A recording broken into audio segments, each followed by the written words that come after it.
கர்த்தருடைய பரிசுத்த நாமத்துக்கு மகிமை உண்டாவதாக. இன்றைக்கி கூட யாத்திராகமம் 35ஆம் அதிகாரத்தை பார்க்க போகிறோம்.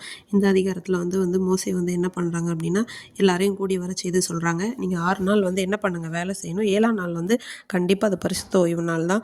அந்த நாளில் கடவுளுக்கு அப்படின்னு சொல்லி நம்ம என்ன பண்ணணும், கர்த்தருக்குன்னு ஓய்ந்திருக்கணும். யாரும் என்ன பண்ணக்கூடாது, உங்கள் வீட்டில் எந்த வேலையும் செய்யக்கூடாது, நெருப்பு மூட்டக்கூடாது அப்படின்னு சொல்லி சொல்கிறாங்க. அதே மாதிரி என்ன பண்ணுறாங்க, எல்லாரையும் பார்த்து உங்களுக்கு என்ன இருக்கோ அதில் நீங்கள் கர்த்தருக்குன்னு ஒரு காணிக்கை செலுத்துங்க. மனம் யாருக்கு இருக்கோ, கொடுக்கணுங்கிற மனசு இருக்கோ, அவங்க கடவுளுக்கு காணிக்கை செலுத்துங்க. என்னென்ன காணிக்கை அப்படின்னு சொல்லிட்டு அவர் ஒரு பெரிய லிஸ்ட்டை சொல்கிறாங்க. எல்லாமே அந்த ஆசரிப்பு கூடாரத்துக்கு தேவையான அதை தான் சொல்கிறாங்க. அதே மாதிரி அதையெல்லாம் சொன்னதுக்கப்புறமா யார் யார்கிட்டலாம் என்னென்ன இருக்கோ எல்லாருமே அதெல்லாம் கேட்டு அவங்க போகிறாங்க. போயிட்டு அவங்களோட இருதயத்தில் ஒரு ஏவுதல் உண்டாகும் இல்லையா. இப்போ நமக்கே சில நேரத்தில் ஒரு நேரம் நமக்கு இதை செய்யலான்னு சபைக்குன்னு தோணும், இல்லை மிஷினரிகளுக்கு செய்யலான்னு தோணும், ஏதாவது ஒரு ஊழியத்தை தாங்கலான்னு தோணும், இல்லை தான தர்மம் பண்ணலான்னு தோணும். இப்படியா அதே மாதிரி அவங்க எல்லாருக்குமே இருதயத்தில் என்ன பண்ணுதுன்னா, ஒரு உற்சாகத்தின் ஆவி யாருக்கெல்லாம் கொடுக்கணும் அப்படி இந்த வேலைக்கு நம்ம அப்படின்னு சொல்லி நினைக்கிறாங்களோ அவங்க எல்லாம் என்ன பண்ணாங்க, மனப்பூர்வமாக கொடுக்குறாங்க. அப்படி மனப்பூர்வம் உள்ள எல்லாருமே என்ன பார்த்தீங்கன்னா பொண்ணு ஆபரணங்களை தான் கர்த்தருக்கு என்ன பண்ணுறாங்க, செலுத்துனாங்க.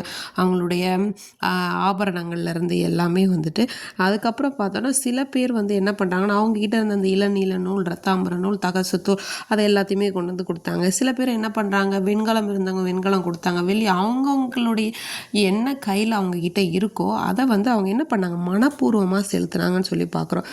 ஸ்திரீகள் என்ன பண்ணாங்கன்னா, அவங்க கைகளினால் என்ன பண்ணுறாங்க, நூல்கள் நூற்று இருப்பாங்கல்ல அதெல்லாம் என்ன பண்ணுறாங்க, இளநீல நூல் அதெல்லாம் கொண்டு கொடுக்குறாங்க. சில பேர் என்ன பண்ணுறாங்கன்னா, வெள்ளாட்டு மயிரை திரித்து அதை கொண்டு கொடுக்குறாங்க. பிரபுக்கள் அந்த மாதிரி பணக்காரங்க மாதிரி இருக்கவங்கெல்லாம் என்ன பண்ணுறாங்கன்னா, கோமேதகம், ரத்தினங்கள் அப்படிப்பட்ட காரியங்களை எல்லாத்தையும் சுகந்த வர்க்கங்கள் அதெல்லாம் கொண்டு கொடுக்குறாங்க. இந்த மாதிரி யார் யார் மனதில் அந்த ஏவுதல் இருந்ததோ எல்லாருமே கர்த்தருக்குன்னு மனப்பூர்வமாக கொண்டு வந்தாங்கன்னு இதில் குறிப்பிட்டிருக்காங்க. அடுத்து இஸ்ரவேல் புத்திரை பார்த்து மோசே சொல்கிறாங்க, கர்த்தர் யூதா கோத்திரத்தில் பெசலெயேலையும் அவன் என்னென்னா விசித்திரமான வேலைகளை யோசித்து செய்யவும், அதுக்கப்புறம் அந்த ரத்தினங்களை வெட்டுறதுக்கு, அந்த ஆர்கிடெக்ட் அந்த மாதிரியான காரியங்கள் எல்லாத்தையும் என்ன பண்ணுறது, இப்படி பண்ணலாமோ அந்த டிசைனிங் எல்லாத்தையும் அதை பற்றின ஞானத்தையும் புத்தியும் என்ன பண்ணுறாரு, அவனுக்கு கொடுத்து அந்த வேலையெல்லாம் செய்கிறதுக்காக அவனுடைய இருதயத்தை நிரப்பினார். அடுத்து தான் கோத்திரத்தில் அகோலிபியா இருதயத்தில் என்ன சொல்கிறாங்கன்னா, போதிக்கும் வரத்தை அதை சொல்லி கொடுக்குறதுக்கு, இந்த சித்திர வேலை, சிற்ப வேலை, அப்படியெல்லாம் அந்த நெசவு வேலை, இது எல்லாத்தையும் வினோதமாக எப்படி செய்யலாம் அப்படிங்கிற ஞானத்தினாலே அவங்க இருதயத்தை நிரப்பினாங்கன்னு சொல்லியிருக்காங்க. இந்த அதிகாரத்தில் கூட பார்த்தோன்னா எல்லாரும் மனப்பூர்வமாக தேவனுக்குன்னு கொடுத்தாங்கன்னு சொல்லியிருக்கு.